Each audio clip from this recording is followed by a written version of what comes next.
Okay, let's talk a little bit more about the heart and lighting. How can lighting create a mood? Oh, any number of ways.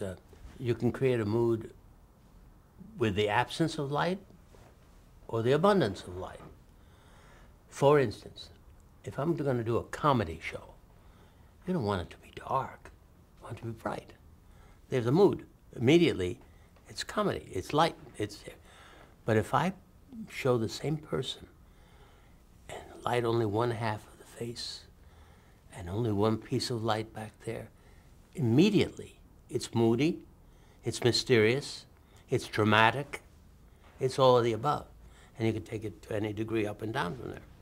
So there's another way that lighting creates mood: color.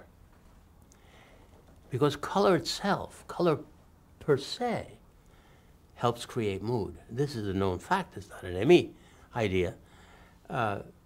If I say to anyone, tell me what emotion or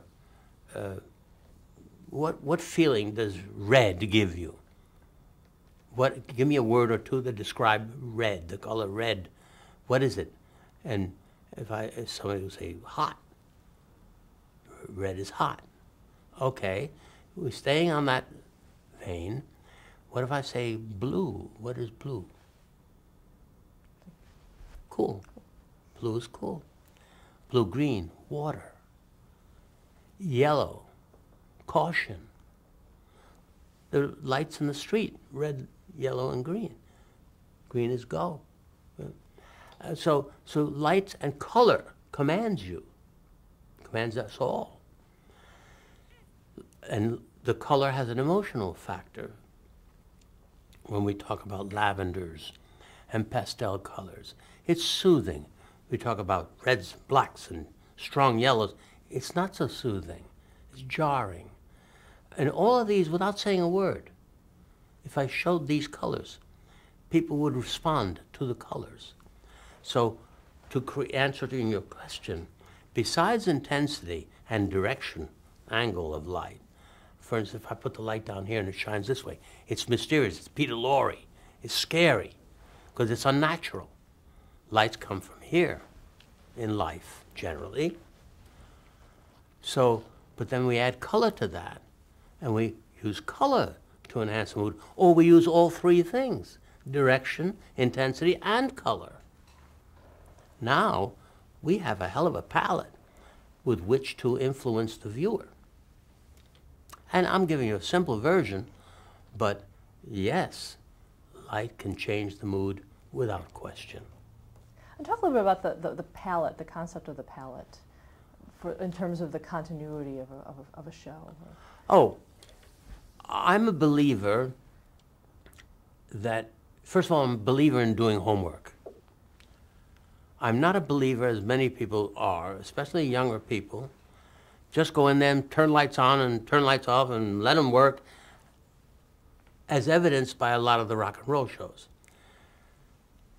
I am a believer in justifying whatever I do.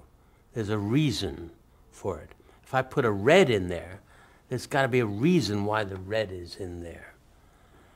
So I have to have, I'm sorry, your question was again... in terms of the continuity. Oh, the continuity, yes.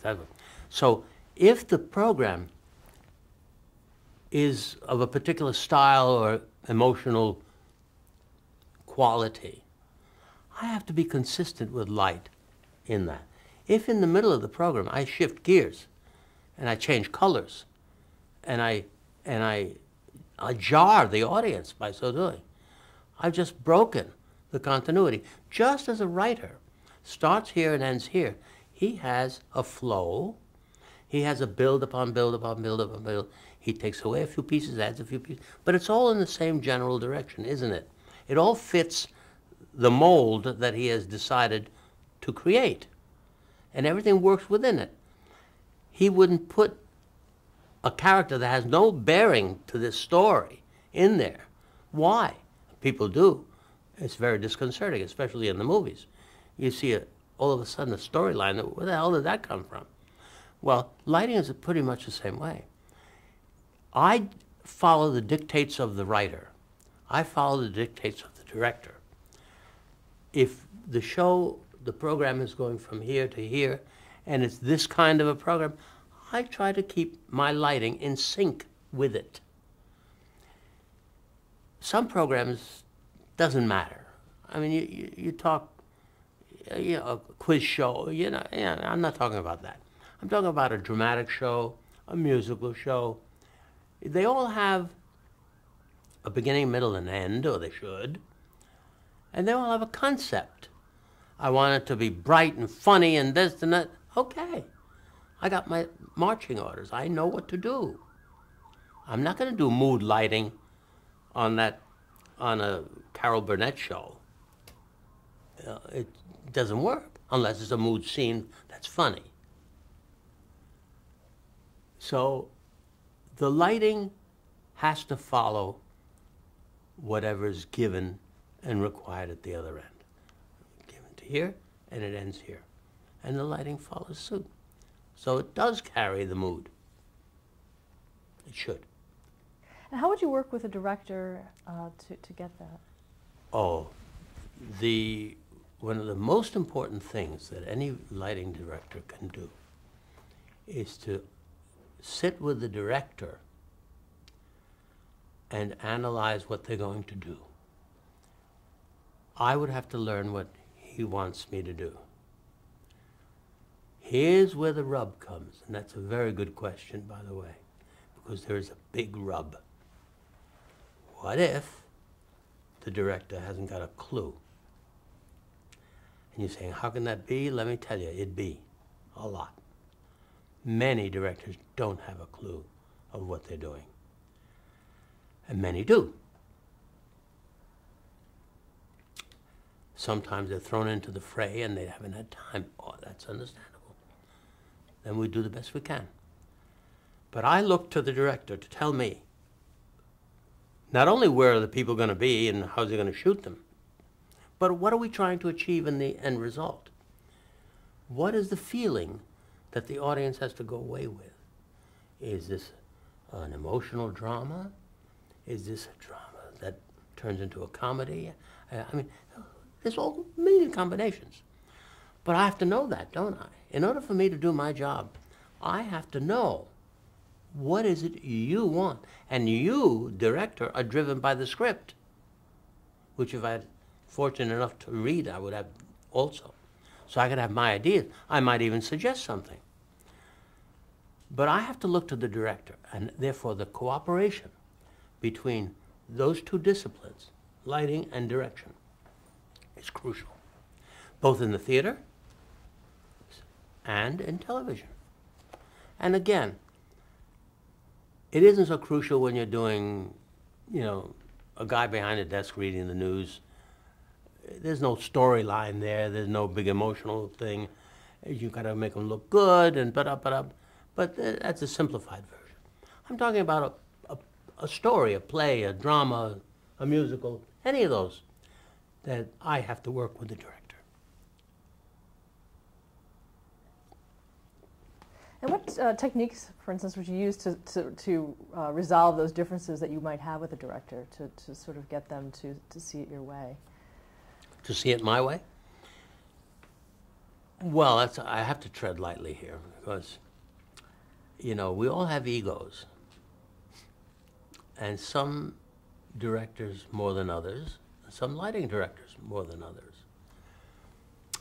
So if I have an opinion, I have to weigh how strong is that opinion. Another thing is I may not have had the time to study the script the way the director has. So I'm not as equipped as he might be. But then there's the fact of I might be better than he is at understanding the script, because maybe that director isn't very good, but has the title. Therein lies a problem. I have to suggest carefully so that it becomes the director's idea. I seldom go in and say, why don't you do it this way? I have to bite my tongue all the time. Why? Not because I'm smart, but because I've done it so long. This is my 56th year of professionally, 60 years if you count some of the theaters, of doing lighting, I've learned a few things. I've seen a few things. I have what's called experience. And I paid those dues. So very often I will come across somebody who doesn't have that experience. Not his fault. He just doesn't have it. So am I going to go in there and say, okay, look, don't waste your time. Let me tell you how to do it, and let's do it and get out of here. Boy, I can't tell you how many times I wanted to say that, but I've never said it. Because I have to be respectful that that person is me years ago. I was there too, and I didn't know, and I had to learn.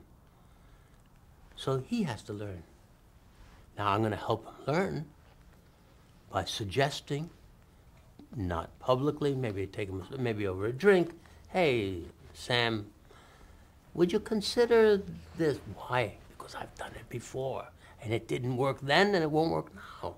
But I can't say, hey, dope, don't do this, it won't work. I mean, a little class here. So the people skills is what I'm driving at, is probably the biggest part of my job. I often say the lighting is the easy part. Dealing with people is another story. I hope that answers that question. It does. Speaking of people, you talked a little bit about this, but talk about working with the performers and on-camera talent. Another wonderful thing. These are great questions, by the way. Thank you. So you're bringing out everything I love to talk about. Performers.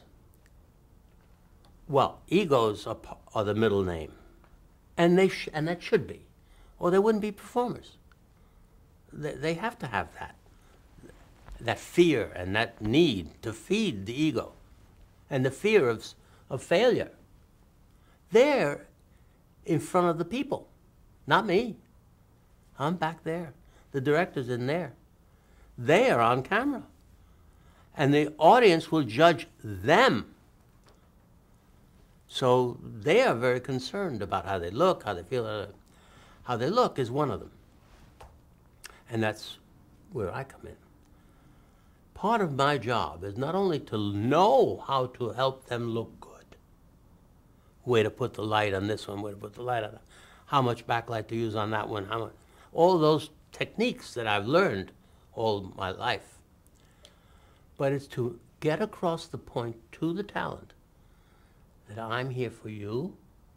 I will help you to look as perfect as you can, or you look great. I wouldn't change a thing. May I suggest you put your hair back a little bit? Could you consider a little more lipstick? How about, do you have anything but instead of that white blouse, do you have a pastel color? I think it'll look better on camera. Things like that. All done with that care, bedside manner, if you will, that is crucial to them being comfortable. And if they're comfortable on camera, they look better. Why? Because they feel better. Bingo. So the amount of care that it takes to deal with the director is one thing. To deal with the crew is another thing. We're all talking people here, not lights. The amount of care to the actors, the talent, crucial element in my life. And I don't care whether it's an on-camera talent for the late news or for a dramatic show or name it, or a musical, doesn't matter. They all need that, and I say this respectfully, care and feeding, hand-holding. And that's not funny. I want them to, I want to hold their hand. That's part of my job. Are there specific performers who you've worked very well with over the years? Are there some? Many. Neil Diamond is a favorite. Here's an interesting story about him. Years ago, when he came out of, quote, retirement, after he did Jonathan Livingston Seagull, the movie, He was in hibernation for, I don't know, years, 10 years, I don't know. Then he came out and he was going to go on the road. And he was looking for a lighting designer, not for television, for roadshow. And many people that were close to him, including his manager and other people, they said, hey, you got to get Imero Fiorentino to be the lighting designer. So everybody kept telling him that. I didn't even know that. I had never met him. So I get this phone call that said, would you like to light Neil's upcoming concert tour? Whoa, yeah, sure, I love it. Yeah, I like his music. And okay, everybody says you're good and you got the job. Okay, thank you. Well, when do I meet Neil? Oh, you don't meet Neil. What do you have to meet Neil for? I said, what? What are you talking about? He said, we just want you to light the show. We'll tell you the songs he's going to sing. You design it, and you go to rehearsals, and we'll do it and take it on the road. And I said, I can't do that. What do you mean? I got to meet him.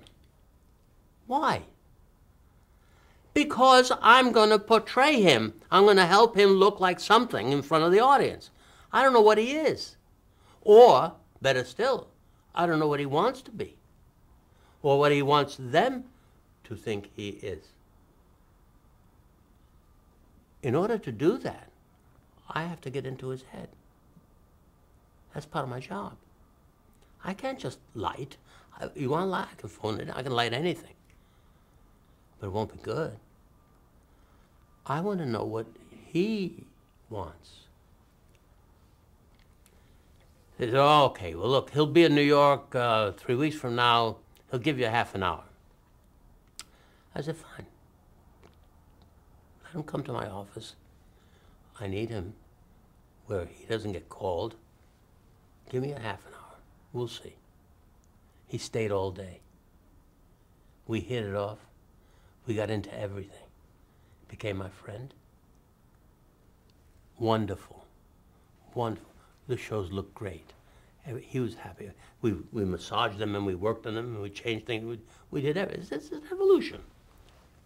Just like he would change his songs list and, you know. But the collaboration was great. And it all came out of me saying, if I don't get to meet him, I don't like the show. Because I don't know how. I can't just phone it in. Doesn't that make sense? Yeah. So what did you do in terms of the lighting? What look did it finally come? Well, to? there's many looks. Every song has its own look. I'll give you an example of one. I'm talking more about the individual, though. About you know, you're saying of, you know, the image that he would want to portray or that you want to portray. I had to learn what that was. I mean, it wasn't any stranger than what he was. But I didn't know that. Going in, I have to meet him to know, is he one thing in personal life and is his image on the screen or on the stage something else? Actually, they were very close. He is what you see is what he is. But I didn't know that. And I didn't know how to light him. Do you make him dramatic? The song I understand, but how's the person feel? I had to get into his head. How does he envision being lit? Does he see this song with a bright background? Or does it change 50 times? Or does he see this song with a lot of light changes like that? Or does he see it soft and mellow? I got to make sure that I'm in sync with him. So when he sings Solitary Man, he sits on a stool and he has a guitar. One light. Solitary Man. So when we talk and I say, okay, Neil, my vision for Solitary Man is you on a stool, yeah, with one light and a little backlight, and kind of that's all. What do you see? Yeah, I like that. Well, let's try it. And we tape it, and he looks at it. Yeah, I like it. On these 8 bars, can we pick up the background? Yeah, and I'm another instrument in the band. at that point. I give him me to play with and my tools, my little colors and lights. He can now work with that. So he is the author as am I. I don't author his music, but he can author my lights because they are lights for him. I just give him the way to communicate with the light board through me. Isn't that a wonderful place to be? Okay, let's go back a little bit to your years at ABC and some of the programs that you worked on, starting with U.S. Steel Hour. U.S. Steel Hour. Again, that was the golden age. Black and white, no tape, live. There were many programs like that. There was Pulitzer Prize Playhouse. There was, it escaped my mind. But U.S. Steel and all those shows. Elgin Hour was another one. They were the classic dramas of the time. Some of them were 1 hour, live, some an hour and a half. And what was fascinating was we were working with people that we didn't even realize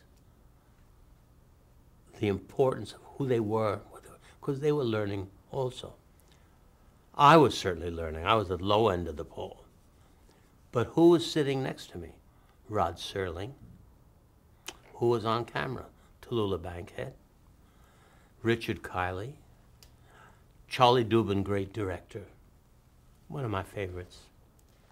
And we were all learning together.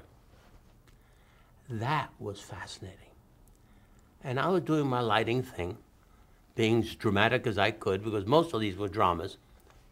None of them, to my recollection, were musicals. They were all dramas.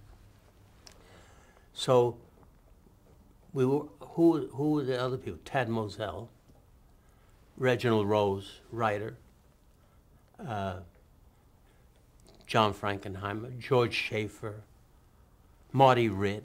I mean, some of the illustrious names in the directing world and the writing world and the acting world. Grace Kelly, Dustin Hoffman. I mean, on and on and on it goes. Dinah Shore. Incredible experience. Omnibus was another show. But to your point, your question, U.S. Steel and all those, they were all dramas, pretty much.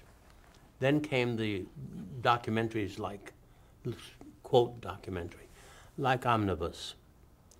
Robert Sodek was the producer, brilliant producer. I hated him for one reason. I really didn't. I mean, I respected him so much. But he would come in at the last minute and change the order of things. We didn't have a memory system. Everything had to be done manually. It used to drive me nuts because I had a memory. This was the memory system right here. It had to remember where all the cues were, because when he'd take this segment and put it over here, to him it was a piece of paper. To me it was a catastrophe. And it was live. And we'd go on in a half an hour and I better have it done. Was that training or what? Was that good? Did I learn my trade right there? And better not screw up either, I mean. Great challenges, great. How ambitious was the series in terms of, for Omnibus, for instance, in terms of lighting of each of those segments? Very much, very. Once the reputation was that, hey, this kid is artistic, he can do, well, the demands got better. God forbid I'd make them flat. Well, you can't do that. You light it yet? You gotta light it. Well, light it meant make it look dramatic. You see, television, no, let me start another way. Life is three-dimensional, isn't it? We see things in 3 dimensions. Well, most people do. I may not, but people do. Television is 2-dimensional. The attempt is always to make television look 3-dimensional. That's one of the goals. One of the best tools to achieve that is light. because we can achieve highlight and shadow and depth, all with light. Then we add color to that, another element that can help do that. And of course, camera, lenses, everything starts to play in the game. But light is where it starts in terms of helping to achieve the third dimension on a two-dimensional screen. And that's how we would try to do it. In all the shows that I worked on, that was expected of me. It was expected that it would look three-dimensional, dramatic. Not dramatic, murder mystery dramatic, but dramatic, not washed out. Depth, quality. What were some of the highlights for you in terms of specific productions that you did during those times? In those times? Yeah. Well, Omnibus had, I remember one program. Well, Omnibus was a potpourri of segments, maybe 3 or 4 or 5 within an hour or an hour and a half, whatever it was. There was one, I think it was with Agnes DeMille. It was, I think it was her segment, but they did, with a ballet company, a section of Sylphide, you know, Les Sylphides. And we didn't have a lot of scenery. We had some, what they call smile act, which is hanging leaves, real live leaves out of the wilderness. I throw a light through it and created a leaf pattern on the floor. Today we do it with Lycos, but then we did it with leaves. And that became part of the scenery. And at the very end of that segment, where the music comes, I get gooseflesh when I think of it, because it's one of those moments that I cherish where the elements came together. Light, music, dance, direction, all that. And as the lights changed to achieve the final look, when the ballerinas also did the final look, and the music came to an end, all in sync, I remember talking to my electrician. Easy, easy, easy. A little faster, a little easy, and stop. And that stop was when the music stopped and the dancing stopped and everything, and it was like glorious. Now maybe the people at home didn't feel the same way, but I tell you, I did. I felt it was a moment in my life that I'll never forget. So these were great payoffs. They didn't pay much money then, but that wasn't the effort. Okay, let's stop there to change the tape. Good.